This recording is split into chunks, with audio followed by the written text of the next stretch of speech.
What do you mean by America is my mama? I don't know nothing else.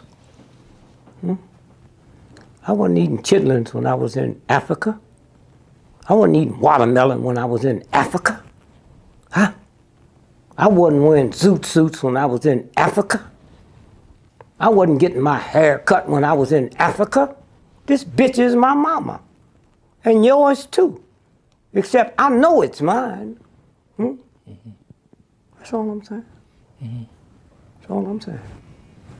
Shoot, he probably made up this whole slavery thing. What nigga you know gonna work all day in a hot field for no paper? See, that's your problem. You be believing anything somebody tells you or put in a book. See, I keep my mental mind extra secure. Nothing gets in. He probably made up this whole slavery thing. If you are a person of color, a black man living in America, then you already know that you have been lied to about a lot of things. What you probably don't know is that you have been sorely lied to about almost everything. Everything that you hear and that you read about yourself, about your history, you need to question because it is probably not true. Why? Well, location, location, location. It's one of the oldest tricks in the book. If they can lie to us about where we come from, then we will not know where we are supposed to go. We will not know what we are supposed to do.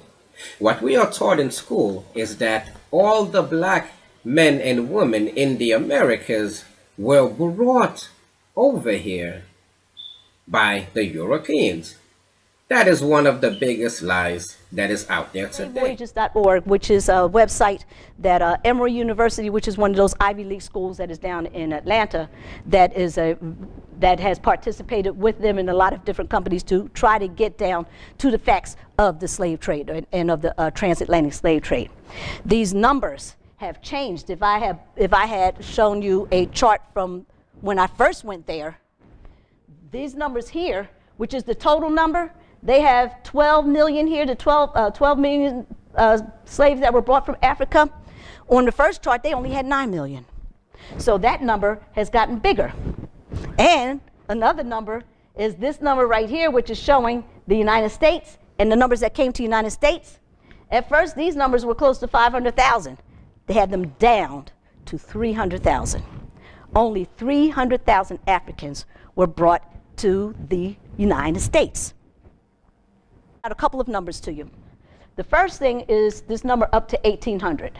I totaled all of these right here from when they first started bringing Africans to the shores of the United States down to 1,800. That added up to about 193,000, okay? Which means that up until 1,800, only 193,000 Africans were brought to the shores of the United States. That's really not that many. I looked it up, and right now, that is the entire city of Erie, Pennsylvania, is 193,000. So again, that's all that was brought over here from Africa up to 1,800. Now, another thing is this, is that we have to realize that with those numbers, that 2/3 of those numbers were African males. All right? 1/3 of the cargo was children and females. If we only did, there were 22% children. If we only did the females, only 14% of those people were females.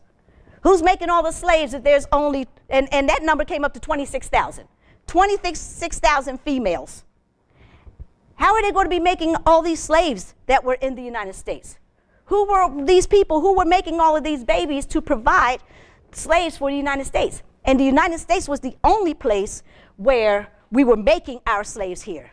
That's why the numbers are much smaller, because we were growing our own slaves right here. But who were the people that they were using? They were utilizing the indigenous people here. How else could they come up with these large numbers? So again, up until 1,800, remember only 193,000. Notice from 1,800 to the end of slavery, notice the numbers there.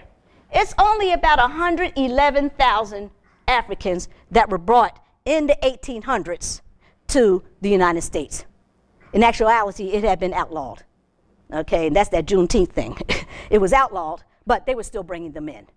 but you see the numbers diminished, okay, where it was only 100, maybe 110,000 that came to the United States during that time. Let's look at the next numbers, though. Watch this. This is the slave population in the United States. Notice in 1800. Notice where they have them. At almost 1 million slaves in the United States in 1800. Now remember, only 193,000 from the beginning of them bringing them here, over 100 years. And, but still, this is the number that they have. I'll say that's close to about 900,000, all right? But remember that from 1800 to 1866, that only 100,000 slaves were brought. But look at the number, 4 million slaves. Where did that number come from? And remember, most of the slave trade were African males. Who were they mating with? They were mating with the indigenous people. 100 years later, the Negro is still languished in the corners of American society and finds himself in exile in his own land. Ladies and gentlemen, entering the dance arena at this time, we have our tribal leaders carrying the eagle staff of the Shinnecock Nation.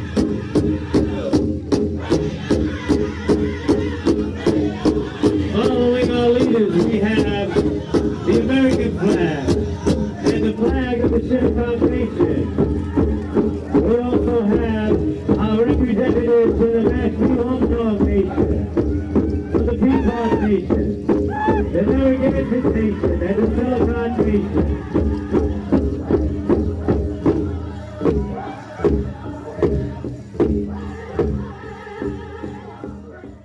You and I are Aborigines.